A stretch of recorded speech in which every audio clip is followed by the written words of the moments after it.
সুপ্রিয় শিক্ষার্থীবৃন্দ, আসসালামু আলাইকুম। আমি মোহাম্মদ সাকিব হাসান, প্রভাষক বাংলা। সবাইকে আবারও স্বাগত জানাচ্ছি ডিজিটাল পাঠ পরিক্রমা থেকে। আমরা গত ক্লাসে সমাসের প্রাথমিক আলোচনার মধ্যে আমরা সমাসের প্রকারভেদ এবং সমাসের কোনটা কোন প্রকার সমাস কোন বিষয়টাকে প্রাধান্য দেয় সেই বিষয় সম্পর্কে আমরা একটু আলোচনা করেছিলাম। আজকে আমরা তার একটু বিস্তারিত আলোচনা নিয়ে আজকে হাজির হয়েছি। আসলে আমাদের একটা প্রবলেম নিয়ে আমি একটা আলোচনা করছি, সেটা হচ্ছে আমাদের পরীক্ষার হলে গিয়ে কখনোই কিন্তু আসে না একটি ব্যাস বাক্য দিয়ে দিল, আমাকে সেটি দেখে নির্ণয় করতে হবে কোনটা কোন সমাস। ব্যাস বাক্য দিয়ে নির্ণয় করতে গেলে একটু সহজ হয়, কিন্তু পরীক্ষার হলে আমাকে খুব কম সময়ের মধ্যে একটি সমস্ত পদ বা একটা শব্দ দেখে নির্ণয় করতে হবে কোনটা কোন সমাস। এই যে সমস্ত পদ দেখে সমাস নির্ণয় করতে হয়, এটা আমাদের কাছে একটু কঠিন মনে হয়, কিন্তু আজকে তোমাদের আমি একটা শর্টকাট ওয়ে আমি একটু শিখিয়ে দিই। সেই শর্টকাট ওয়েতে তোমরা একটু চিন্তা করে দেখবে সমস্ত পদটা দেখে সমাসটা নির্ণয় করা সহজ হয়ে গেলে, এবং সমাসটা যখন নির্ণয় করা সহজ হয়ে যায় এরপরে এটার ব্যাস বাক্য করা খুব বেশি কঠিন কিছু মনে হয় না। আজকে তোমাদের আমি সেই সমস্ত পদ দেখে সমাস চেনার উপায়ের একটা শর্টকাট নিয়ম নিয়ে আলোচনা করব। অর্থাৎ সমস্ত পদ দেখে সমাস চেনার একটা উপায়, ঠিক আছে? সমস্ত পদ দেখে সমাস চেনার একটা উপায়, আমরা দ্বন্দ্ব সমাস। দ্বন্দ্ব সমাস দেখে কিভাবে আমরা চিনব এটা নিয়ে আমি একটু কথা বলি। দ্বন্দ্ব সমাস হাইফেন থাকে। যখন আমরা দ্বন্দ্ব সমাসকে চিনব আমরা প্রথমে দেখব হাইফেন থাকে, অথবা ব্যাস বাক্যে এবং ও আর থাকে। দুটি বিষয় মনে রাখবো, সমস্ত পদে সবসময় কি থাকবে? একটা হাইফেন থাকবে। সবসময় থাকবে তা না, অধিকাংশ সময় থাকবে, আবার নাও থাকতে পারে। আবার ব্যাস বাক্যে বা ব্যাস বাক্য করতে গেলে আমরা তিনটা কনজাংশন এবং ও আর, এই তিনটা ব্যবহার করব, ঠিক আছে? আচ্ছা, দ্বিগু সমাস। দ্বিগু সমাস চেনার উপায় হচ্ছে একটা শব্দ থাকবে, ঠিক এই শব্দটার আগে একটা সংখ্যাবাচক শব্দ থাকবে। আমি আবারও বলছি, একটি শব্দ থাকবে এবং এই শব্দের আগে একটি সংখ্যাবাচক শব্দ থাকবে। তৃতীয় কথা হচ্ছে কর্মধারয় সমাস। এটা কিভাবে চিনব? হ্যাঁ, কর্মধারয় সমাসের সমস্ত পদটার মধ্যে আমরা দুটো অংশে ভাগ করব, একটা হচ্ছে পূর্বপদ পরপদ। পূর্বপদ পরপদ এই যে একটা ডিসেকশন ওয়াইজ একটু ভাগ করে নিব, আমরা একটু ডিসেকশন করে নিব আর কি।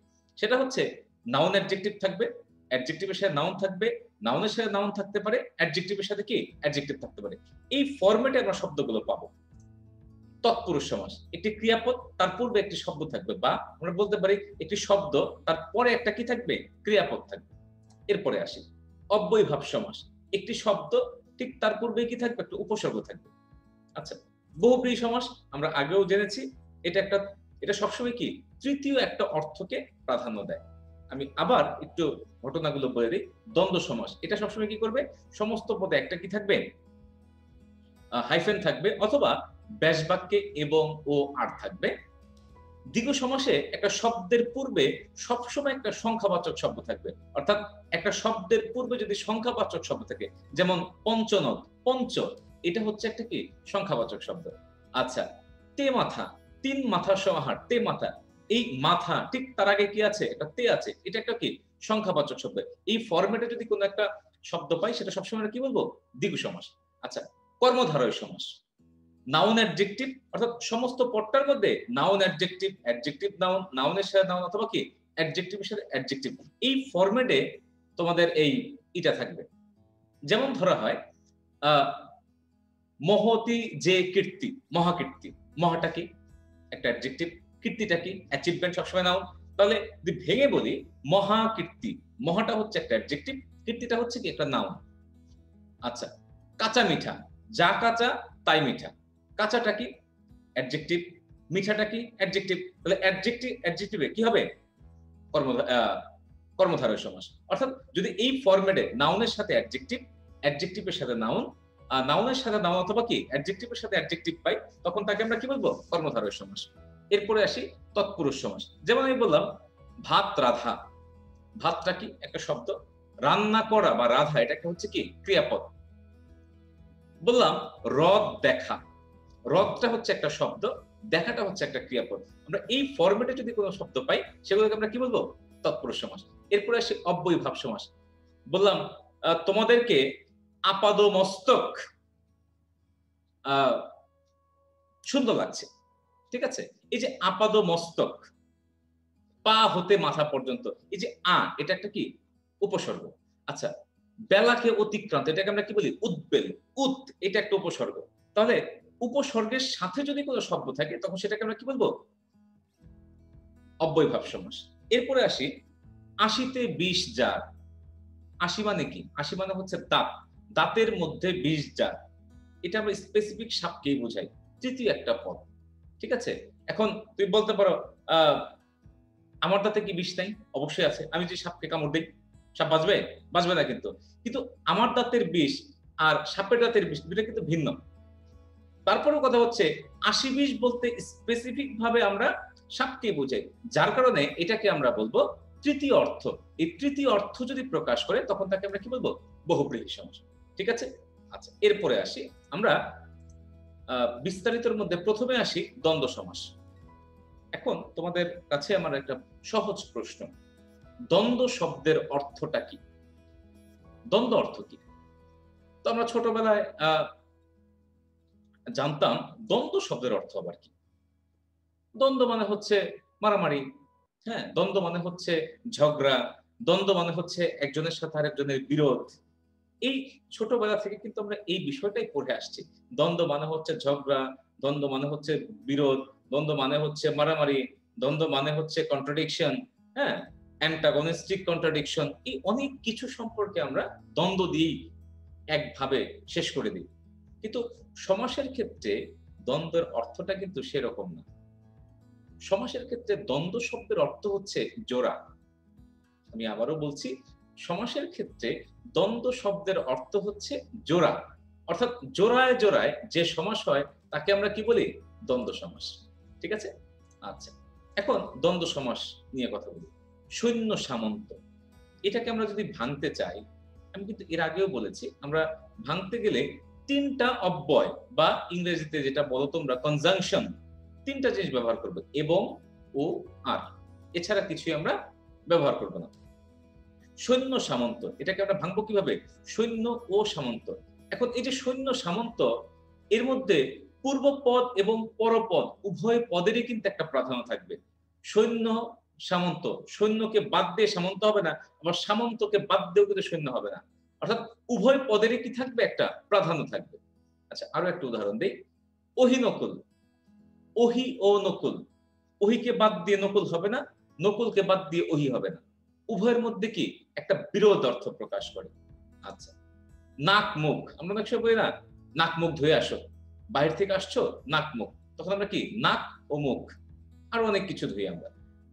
আয় ব্যয়, আয় ও ব্যয়, দেখো আমরা প্রত্যেকটা ক্ষেত্রে ও কিন্তু ব্যবহার করছি।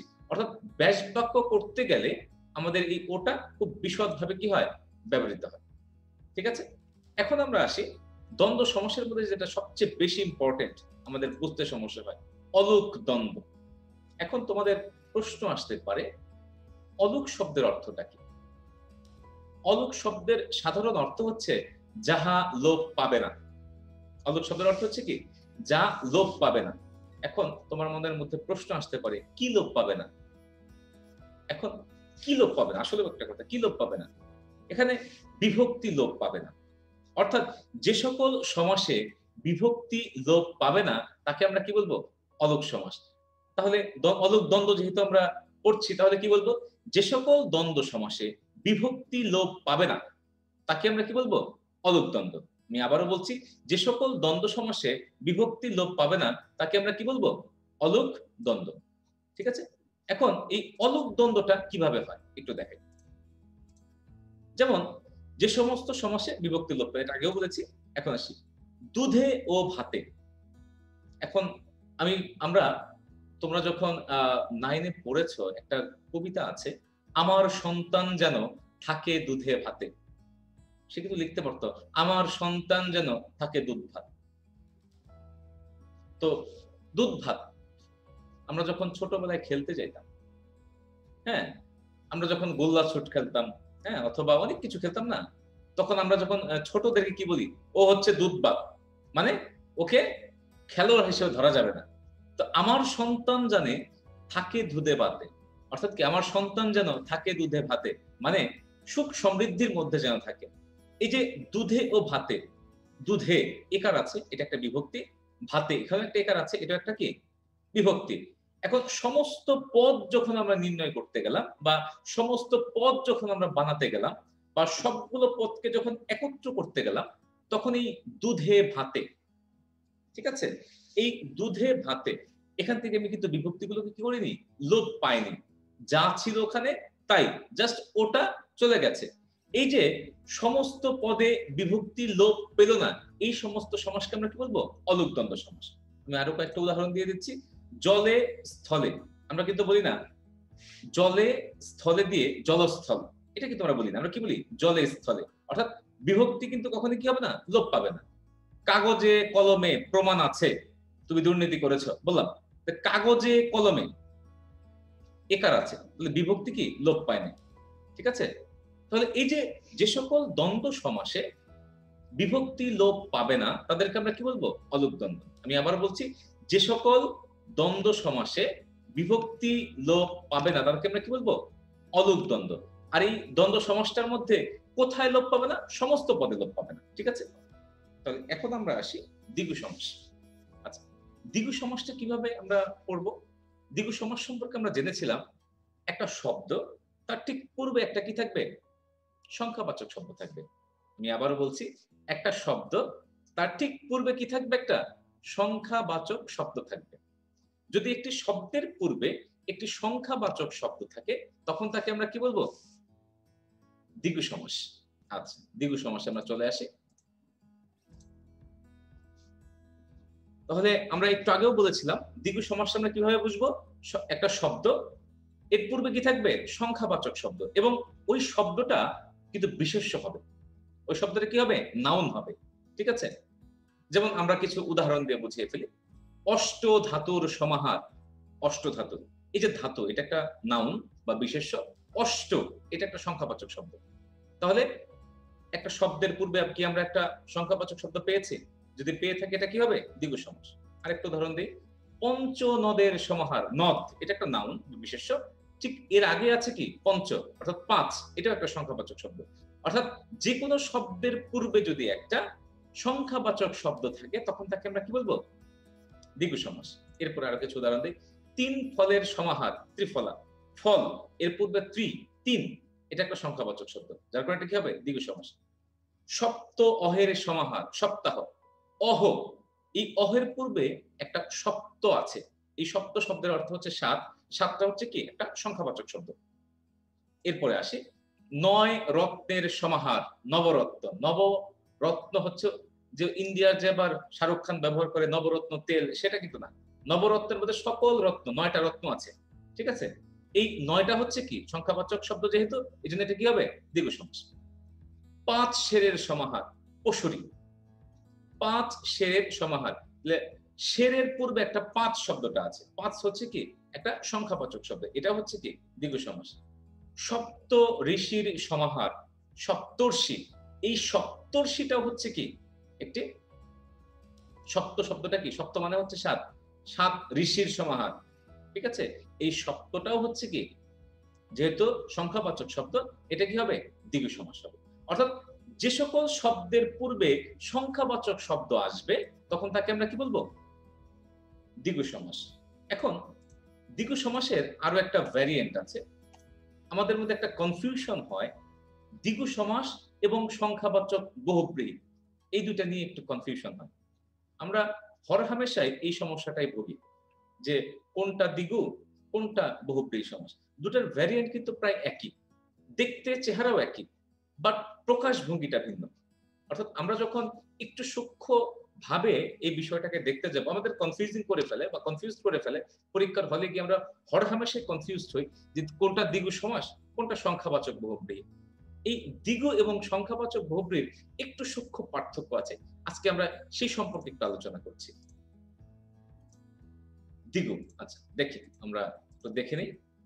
তিন ভুজের সমাহার, ত্রিভুজ, তিন মানে কি ত্রি মানে কি? তিন, একটা সংখ্যাবাচক শব্দ। ভুজ মানে হচ্ছে বাহু। আচ্ছা, ত্রিভুজ। আচ্ছা, চার বাহুর সমাহার চতুর্ভুজ। এই প্রত্যেকটা দ্বিগু সমাস। আমরা সহজভাবে বুঝে নিলাম। একটু ভিন্ন আঙ্গিকে যাই। ১০ ভুজ আছে যার। প্রথম কথা হচ্ছে দশভুজা। আমি যদি নিজের কাছে ১০ টা হাত লাগিয়ে ঘুরে বেড়াই, আমাকে কেউ দুর্গা বলবে? বলবে না। ১০ টা বাহু, ৩ বাহু বলতে ত্রিভুজকেই বোঝায়, অন্য কিছুকে বোঝায় না। চতুর্ভুজ বলতে ৪ বাহু বলতে চতুর্ভুজকে বোঝায়, ৫ বাহু বলতে পঞ্চভুজকে বোঝায়, ৬ বাহু বলতে ষড়ভুজকে বোঝায়। কিন্তু যখন ১০ বাহু হয়ে যায় তখন স্পেসিফিক দুর্গা দেবীকেই বোঝায়। এটা কিন্তু আমাকে ১০ টা হাত লাগিয়ে ঘুরে বেড়াই, আমাকে কিন্তু আ দুর্গা বলবে না। তো ১০ ভুজ আছে যার বা ১০ ভুজের সমাহার যে যেটাই লেখো, বাট বহুব্রীহি সমাজ যেহেতু ব্যক্তিবাচক বা বস্তুবাচক বোঝায়, স্পেসিফাই করে দেয়, স্পেসিফিক বিষয়গুলোকে বোঝায়। যার কারণে এটা আমরা কি বলবো? ১০ ভুজ আছে যার। এইভাবে আমরা ব্যাস বাক্যটা করব। দশভুজা স্পেসিফিক দুর্গা দেবীকেই বোঝায়। এখন আরো যদি কারো ১০ হাত হয়, তাকে কেউ কখনো দুর্গা দেবী বলবে না। আরেকটা উদাহরণ দিই। ১০ আনন আছে যার, দশানন। এই দশানন রাবণ রাজাকে, রাজা রাবণকেই বোঝায়। এখন আমি যদি ১০ টা মুখ লাগিয়ে হি হি করে হেসে বেড়াই, তাহলে আমাকে কেউ রাবণ বলবে না। তাহলে এই যে ত্রিভুজ, চতুর্ভুজ এগুলো হচ্ছে কি? এটা স্পেসিফিক ত্রিভুজ, চতুর্ভুজ স্পেসিফিক আছে। বাট এগুলো সব কি? দ্বিগু সমাস। বাট স্পেসিফিক ব্যক্তির কাছে যখন চলে যায়, বিশেষ্যের পরিবর্তে ব্যক্তির কাছে যখন চলে যায়, বস্তুর কাছে যখন চলে যায়, তখন সেটা কি হয়ে যায়? সংখ্যাবাচক বহুব্রীহি। আমি বুঝাতে পেরেছি? আচ্ছা, আমি আরো একটা উদাহরণ দিই। ৪ রাস্তার সমাহার চৌরাস্তা। ৪ রাস্তার সমাহার চৌরাস্তা। যেহেতু আছে ৪ রাস্তা। এখানে চৌরাস্তা বলতে কিন্তু রাস্তাই বোঝায়। অন্য কিছুকে বোঝায় না। চৌরাস্তা বলতে কি বোঝায়? রাস্তাকেই বোঝায়। আরেকটা দিন। ৩ মোহনার সমাহার, ত্রিমোহনা। ৩ টা মোহনাকেই বোঝায়। অন্য কিছুকেই কিন্তু বোঝায় না। কিন্তু অপরদিকে একটু দেখি। ৩ তার আছে যার, সেতারা। এখন আমাদের ঘরের মধ্যে লাইট আছে, ফ্যান আছে, ফ্রিজ আছে, এসি আছে, অনেক যন্ত্রপাতি আছে। প্রত্যেকটার মধ্যেই কিন্তু ৩ টা তার আছে। কোনটায় ৪ টা আছে, কোনটায় বেশিও আছে। এখন ৩ তার হলেই কি তাকে আমরা আ সেতারা বলবো? এখন ৩ তার যদি আমার নাকের মধ্যে লাগিয়ে গিটার বাজাইতে চাই, এটাকে কি সেতারা বলবে? বলবে না। সেতারা বলতে স্পেসিফিক একটা বাদ্যযন্ত্রকেই বোঝায়। ৩ তার যেকোনো জায়গায় থাকলেই যে তাকে সেতার বলবে তা কিন্তু নয়। সেতার স্পেসিফিক একটাই। আরেকটা বোঝায়। ৪ চাল আছে যার। এখন যদি আমি ৪ টা টিনের ফালি এনে রাস্তার মধ্যে বা ঘরের উঠোনের সামনে ফেলে রাখি, আমি যদি বলি এটা আমার চৌচালা ঘর, মানুষ কি বলবে? পাগল হয়ে গেছে। কিন্তু চৌচালা বলতে স্পেসিফিক ঘরকেই বোঝায়। বুঝাতে পেরেছি? তো এই যে এগুলো হচ্ছে কি সংখ্যাবাচক বহুব্রীহি। আচ্ছা, এরপরে যাই। ৩ পা আছে যার, তেপায়া। তেপায়া বলতে স্পেসিফিক টেবিলকেই বোঝায়। এখন আমরা যখন বৃদ্ধ হয়ে যাই, আমাদের আমাদের শরীরে সেই রকম যখন শক্তি সামর্থ্য থাকে না, তখন তাকে আমরা কি বলি? তেপায় ৩ পায়ে ভর করে চলে। কিন্তু ওই তেপায়া বলতে টেবিল, তাহলে কি দাদু বা দাদা যে আছে তাকে বলবো, "দাদা একটুই হও, তোমার উপরে চা রেখে খাই।" এরকম তো বলা যাবে না। ৩ পা আছে যার, ৩ পা বলতে টেবিলকেই বোঝায়। অর্থাৎ টেবিল বানাতে হলে কমপক্ষে ত্রিমাত্রিক বা ৩ টা পা লাগবেই। তুমি ৩ পা ছাড়া কখনোই টেবিল আবিষ্কার করতে পারবা না বা টেবিল বানাতে পারবা না। আচ্ছা, আরো কিছু দেই। ৪ হাত আছে যার, ৪ হাতি। ১০ গজ পরিমাণ যার, ১০ গজি। এগুলো হচ্ছে সব স্পেসিফাই করা, স্পেসিফিক করা। ঠিক আছে? এখন দ্বিগু সমাস এবং সংখ্যাবাচক বহুব্রীহির মধ্যে পার্থক্য হচ্ছে সংখ্যাবাচক বহুব্রীহি সবসময় স্পেসিফিক একটা বিষয়কে বোঝায়। ঠিক আছে? সংখ্যাবাচক বহুব্রীহি সবসময় কি করে? স্পেসিফিক একটা বিষয়কে বোঝায়। দশভুজা দুর্গাই, দুর্গা দেবী। দশানন রাজা রাবণী।